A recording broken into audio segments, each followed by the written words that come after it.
अस्सलामुअलैकुम dear students, आप कैसे हैं। आज हम एक न्यू कोर्स का आगाज़ करने लगे हैं जिसका नाम है data structures.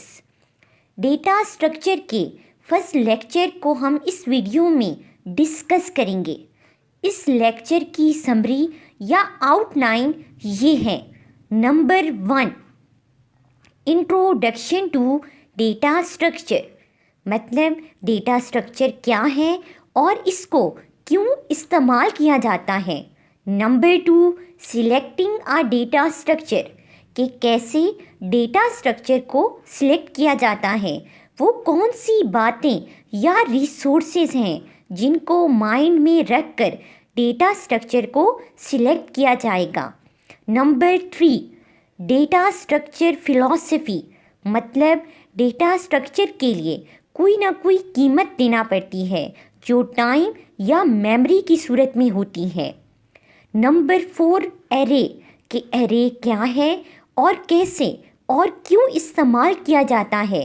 Number 5, list data structure. Last पे हम फर्स्ट डेटा स्ट्रक्चर को डिस्कस करेंगे जिसका नाम है लिस्ट डेटा स्ट्रक्चर। इन 5 टॉपिक्स को इस वीडियो में डिस्कस किया जाएगा। कंप्यूटर साइंस में प्रोग्रामिंग, डेटा स्ट्रक्चर्स और एल्गोरिदम फाउंडेशंस हैं। अगर आपने कोई प्रॉब्लम सॉल्व करनी है, मसलन कोई ऐप बनानी है, कोई सॉफ्टवेयर डिज़ाइन करना है, तो सबसे ज़्यादा अहम उस प्रॉब्लम को सॉल्व करने वाला डेटा है। किसी प्रॉब्लम का सलूशन निकालने के लिए उसका डेटा मेमोरी में स्टोर करना पड़ता है। अब डेटा को मेमोरी में कैसे स्टोर किया जाए और उस तक एक्सेस या रसाई कैसे ली जाए, इसके लिए मुख्तलिफ डेटा स्ट्रक्चर्स इस्तेमाल होते हैं। तो डेटा स्ट्रक्चर्स को कैसे डिफ़ाइन करेंगे। Data structures help us to organize the data in the computer, resulting in more efficient programs. Efficient programs ऐसे प्रोग्राम्स जो एग्जीक्यूट होने के लिए कम से कम टाइम और स्पेस लें। अब यहाँ पे ऑर्गेनाइजिंग द डेटा का मतलब है the data should be arranged in a way that it easily accessible. अगर कभी रैंडमली डेटा को ढूंढा जाए तो वो आसानी से मिल जाए, तो इसे कहते हैं ऑर्गेनाइजिंग द डेटा। अब हमें कैसे पता चलेगा कि किस प्रॉब्लम के लिए कौन सा डेटा स्ट्रक्चर बेहतरीन रहेगा। फर्स्ट पे हम देखेंगे कि डेटा का साइज़ कितना है।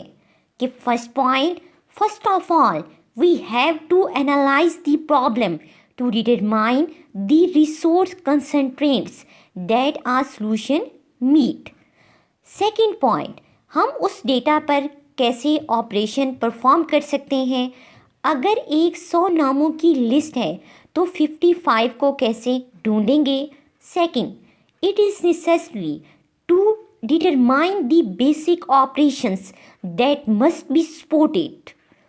एंड थर्ड, वो डेटा स्ट्रक्चर लेंगे जिसमें मेमोरी टाइम कम से कम लगे और ये सिर्फ एक्सपीरियंस से आता है। Third, finally select the data structures that meet these requirements the maximum। Next topic है हमारा data structure philosophy. Data structures के लिए बेहतरीन या बेसिक थिंग्स ये हैं। Are data structures requires space for each data item it stores. Number 2, time to perform each basic operations. Number 3, programming list, किसी problem के सलूशन के लिए सबसे पहले डेटा को रखने के लिए स्पेस है और फिर उस पर ऑपरेशन करने का टाइम अहमियत रखता है। फिर किसी प्रोग्रामिंग लैंग्वेज को इस्तेमाल किया जाता है। यहाँ इस कोर्स में हम C++ इस्तेमाल करेंगे। नेक्स्ट टॉपिक आता है arrays. An array is collection of cells of the same type, मतलब मेमोरी में एक साथ कुछ जगह डेटा को रखने के लिए मखसूस करना एरे कहलाता है। The declaration of array is as int x sub of n, r float x sub of n, r double x sub of n. int, float और डबल डेटा टाइप्स हैं। एरे में एक ही किस्म का डेटा स्टोर होता है। x is a name of collection of items, मतलब x इस पूरी कलेक्शन का नाम है। ये कांस्टेंट होता है, मतलब आप प्रोग्राम में इसकी वैल्यू तब्दील नहीं कर सकते। आप ये नहीं लिख सकते x इज़ इक्वल टू 1 और x is equal to a plus b. ये रॉन्ग स्टेटमेंट्स हैं। क्यों? क्योंकि x is not an L value, means आप x की वैल्यू को चेंज नहीं कर सकते और ये कभी भी लेफ़्ट साइड पर प्रोग्राम में नहीं आ सकता। Its individual items are numbered from 0 to 1 less than array size. इसका मतलब हुआ, अगर आपने int x sub of 6 array ली है तो फर्स्ट एड्रेस 0 होगा और लास्ट एड्रेस 5 होगा, और ये इस तरह एड्रेस होंगे x sub of 0, x sub of 1, x sub of 2, x sub of 3, x sub of 4, x sub of 5। Arrays cell memory में यके बाद दीगरे होते हैं। इसी तरह कंप्यूटर की मेमोरी भी होती है, मतलब कंप्यूटर की मेमोरी एक एरे है जिसमें सेल्स कॉन्टिग्यूअस यानी यके बाद दीगरे होते हैं। Arrays occupies contiguous memory area in the computer. अब फ़र्ज़ करें आपने एक एरे मतलब कंप्यूटर की मेमोरी में एक ख़ास जगह सिलेक्ट कर ली जहां हम डेटा रखेंगे। अब जब प्रोग्राम को एग्जीक्यूट किया तो जगह की और ज़रूरत पड़ गई, या प्रोग्राम ने कम जगह ली और बाकी स्पेस रह गई तो वो वेस्ट हो जाएगी। इन मसाइल के हल के लिए एक न्यू टर्म है जिसे हम कहते हैं डायनामिक अरे। इसका सिंटेक्स ये है, int static y is equal to new int sub of 20। अब इस स्टेटमेंट का भी यही मतलब है कि मेमोरी में साथ साथ मतलब कंसेक्यूटिव 20 लोकेशंस सिलेक्ट की गई हैं। y एक पॉइंटर है। Pointer it is a variable where we can store the address of some variables. हम y को एल वैल्यू भी कह सकते हैं, मतलब इसे लेफ़्ट हैंड साइड पे भी इस्तेमाल कर सकते हैं। y is equal to x। ये स्टेटमेंट ट्रू है।